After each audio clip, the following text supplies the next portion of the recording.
오늘 우리가 교회의 리더십들을 우리가 안수하고 또 이렇게 세우는 날이라서 우리가 좀 하나님 안에서 자신감을 가지면 좋겠다, 그런 마음이 들어서 오늘 본문으로 택하여 말씀을 나누려고 합니다. 리더들에게만 해당되는 말씀이 아니라, 여러분, 리더는 포지션이 아닙니다. 자리가 아닙니다. 하나님의 사람들의 리더는 영향을 주는 것입니다. 사람들에게 복음의 영향을 주고 하나님 나라의 영향을 주는 것이 리더인데, 우리 모두가 삶의 현장 속에 리더임을 믿으시길 바랍니다. 할렐루야. 예수를 믿었다면 우리는 다 삶 속에 영향을 주어야 되는 리더십을 가지고 살아가는 것입니다. 그래서 우리가 오늘 하나님 안에서 자신감을 갖는 여러분들이 되시길 바랍니다. 할렐루야. 옆에 사람에게 이렇게 권면하고 축복하십시오. 자신감을 가지십시오. 그리고 나중에 꼭 얘기해서 하나님 안에서, 하나님을 떠난 자신감은 세상을 파괴하게 됩니다. 하나님 안에서의 자신감이 우리에게 필요하다는 거죠. 여러분, 신봉승 씨라고 작가가 있는데, 여러분들 아마 아시는 분들은 알 겁니다. 이름을 기억하지 못하는 분도 그분이 쓴 작품을 얘기하면 아마 좀 기억할 줄 압니다. 그분이 쓴 작품 중에 대표적인 작품 중에 하나가 조선왕조 500년, 그리고 한명회 등 그렇게 글을 쓴 분입니다. 이분이 소설만 쓰는 분이 아니라 이분이 시도 쓰는 분인데, 이분이 그 세상의 모습을 보면서 너무나 안타까워해서 시인으로서 그 마음을 시로 표현한 한 시가 있습니다. 세상 사람들의 마음을 이렇게 표현했는데요, 이렇게 표현했어요. 그 제목이 뭐냐면 남을 욕하는 손가락에 대하여라는 시를 썼습니다. 이렇게 시를 썼습니다. 자동차를 몰고 다니지 않을 때는 보행자였으므로 자동차를 매도하고, 자동차를 몰고 다닐 때는 운전사였으므로 보행자를 매도하고, 자동차가 늘어나서 홍수일 때는 길이 뚫리지 않으므로 신호등을 매도하고, 모든 날, 모든 때, 모든 것을 매도하면서 내게는 성한 곳이 없었다. 현 세대가 어떤 세대냐면, 남을 비판하고 모든 원인이 남에게 있고, 사회에 있고, 세상에 있고, 정치인에게 있고, 경제인에게 있고, 오늘 월가에서는 1%의 사람들에게 있다. 그래서 자기의 책임이 아니라 모든 것들이 남의 책임이라고 얘기하는 현 시대의 상황을 잘 표현하고 있는 시라고 저는 생각을 합니다. 여러분, 저는 목사로서 물론 1%가 책임이 없다, 저는 이런 말을 하는 것이 아닙니다. 그런데 현 세대에 지금 한국도 그렇고 모든 선진국들 뉴스를 보면은 모든 사람들이 돌아가는 모습을 보면서 이 세상의 분위기가 매우 걱정스러울 때가 있습니다. 참 걱정스러워요. 여러분, 왜냐하면은 그 이유가 뭐냐면은 지금 경제가 잘못되고, 지금 나라의 사람들이, 가난한 사람들이 많아지고, 이것도 걱정이지만 저는 근본적인, 목사로서의 근본적인 세상을 보며 염려가 되고 걱정이 되고 기도가 되는 제목이 무엇이냐면, 모든 잘못의 원인을 남에게서, 세상에서 찾는다는 것입니다. 여러분, 여기에 대해서 여러분은 어떤 생각을 가지고 계십니까? 여러분, 성경에 보시면은 이스라엘 백성이 광야에서 왜 다 1세대가 죽었습니까? 원망하고 불평하고 남의 탓으로 돌리고 살다가 그들은 다 죽었습니다. 성경에 마지막이 좋지 않았던 모든 인물들의 삶을 보면은 원망과 불평과 그런 것들로 그들이 다 망했음을 성경은 우리에게 누누하게 말씀하고 있습니다. 여러분, 하나님을 믿는 사람들은 세상의 소리에도 귀를 기울여야 되지만 하나님의 말씀으로 모든 것들을 필터링 할 수 있어야 합니다. 세상이 아무리 누구 탓이라 그래도 우리는 그 속에서 이것을 통해 하나님이 우리에게 말씀하시는 것이 무엇인지는 옳은 질문을 던져야 한다는 것입니다. 짐 윌리스라는 사람이 쓴 책 가운데 Rediscovering Value라는 책이 있습니다. 무엇이 정말 진정한 가치인지를 그는 물으면서 우리가 정말 이 어려움을 당한 이때가 진정으로 옳은 질문을 던져야 될 때라고 말합니다. 그러니까 우리가 아무 질문이나 던지고 아무리 좋은 대답을 원한다고 할지라도, 좋은 답을 가져온다 할지라도 질문 자체가 잘못된 질문이라면 아무리 아름다운 답도 정답도 우리에게는 영향을 줄 수 없다는 것입니다. 저는 그 사람의 논리에 굉장히 동의하는 바가 있습니다.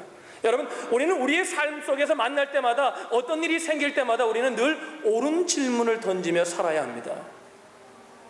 좋은 답을 얻는 것이 우리의 목적이 아니라 옳은 질문을 던질 때 우리가 그 답을 찾는 과정 속에서 우리는 하나님의 뜻이 우리의 삶 속에 이루어질 수 있다고 믿기 때문에 그렇습니다.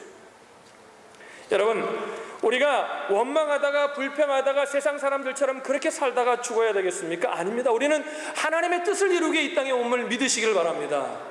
할렐루야. 여러분, 하나님을 만난 사람들이 나타나는 반응 중에 첫 번째 첫걸음이 무엇이냐면 자기 자신들을 발견하게 된다는 것이 모든 하나님을 만난 사람들의 공통점 가운데 하나입니다. 자기 자신을 발견하게 된다는 거예요. 그래서 하나님을 만나게 되면요, 자기 자신을 발견하게 되면 그 환경을 통해서도 이루어지는 일들을 통해서 그 모습을 통해 무엇을 보냐면 세상의 어떤 잘못된 모습도 뿐만 아니라 자기 자신의 모습을 보게 된다는 것입니다. 하나님은 여러분 야복 강가에서 야곱을 만나셨죠. 야곱을 만나시고 난 후에 하나님은 야곱에게 새로운 이름을 주십니다. 이스라엘이라는 새로운 이름을 주십니다. 그래서 여러분, 야곱이 야복 강가에서 그 주님을 만나고 난 후에 그곳에 이름을 짓습니다. 이름을 뭐라고 지었냐면 브니엘이라고 지었습니다. 우리 한번 따라하면 좋겠습니다. 브니엘. 그 엘이라는 것은 하나님이고 분이라는 얘기는 얼굴입니다. 그러니까 브니엘이라고 이름을 지은 이유가 뭐냐면 그는 그곳에서 하나님을 만났다는 것입니다. 하나님의 얼굴을 보았다는 것입니다.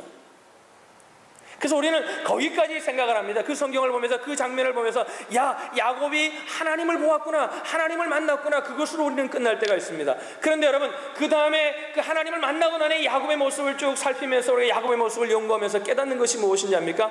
하나님을 만난 사람들은 나타나는 첫 번째 반응이 뭐냐면 자기 자신을 보게 된다는 것입니다.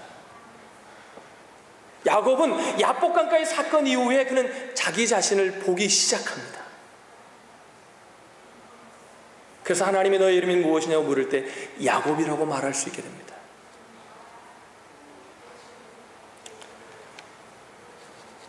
여러분, 하나님을 만나야 자기 자신을 볼 수 있습니다. 철학을 하고 아무리 명상한다고 여러분 자기 자신을 보게 되는 것이 아닙니다. 자기 자신의 온전한 실존을 어떻게 보게 되는 줄 아닙니까? 하나님을 만날 때 보게 됩니다. 제 개인적인 경험도 그렇습니다. 저는 하나님 만나기 전에 그래도 저는 꽤 괜찮은 사람이라고 생각하며 살았습니다.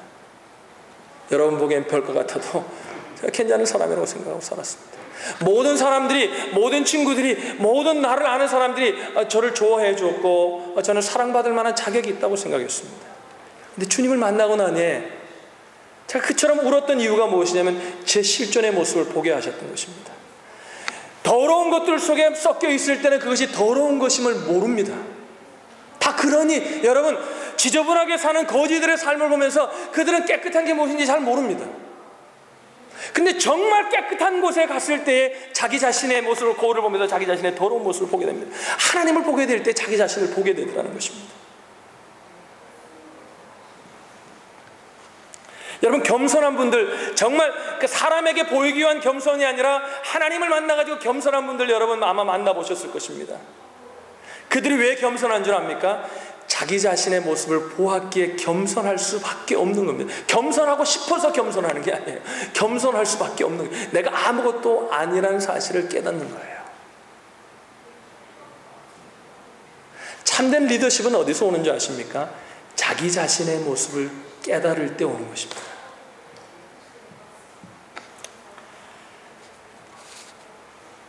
야곱이 형 에서에게 밭주간 것으로 장자의 권한을 받고 난 후에 아버지의 축복을 모르고 속이고 아버지의 축복까지도 다 받고 난 후에 에서가 그것을 알고 에서를 피해서 그는 삼촌 라반의 집으로 갑니다. 삼촌 라반의 집으로 가죠. 가는 가운데 그는 야복강가에서 주님을 만나게 되고 자기 자신을 보기 시작합니다. 아직도 그 당시에는 그것도 시작했지만 전부 자기 자신을 본 것은 아니었어요. 그러면서 이제 자기 자신을 볼 수 있는 눈이 생겨나기 시작하면서 삼촌 라반의 집에 가가지고 그런 삼촌 라반의 모습을 보면서 누구를 봅니까? 자기 자신을 보게 됩니다. 성경을 잘 읽어보세요.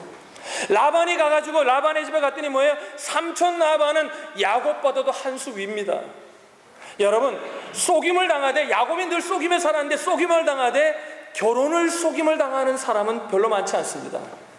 근데 라반이 얼마나 한 단계 위냐면 야곱이 결혼을 하는데 자기가 사랑하는 라헬을 얻기 위해서 7년 동안 그렇게 열심히 라헬을 얻기 헌신했는데 7년 얻고 결혼식 하는 날 어떻게 됩니까? 삼촌에게 쏘가, 삼촌과 레아에게 쏘가서 속이는 결혼을 당합니다. 여러분, 결혼하신 분들이 있는데 어땠을까요? 그러면서 그는 라반의 모습을 보면서 누구를 보는 줄 알아요? 자기 자신의 모습을 봅니다.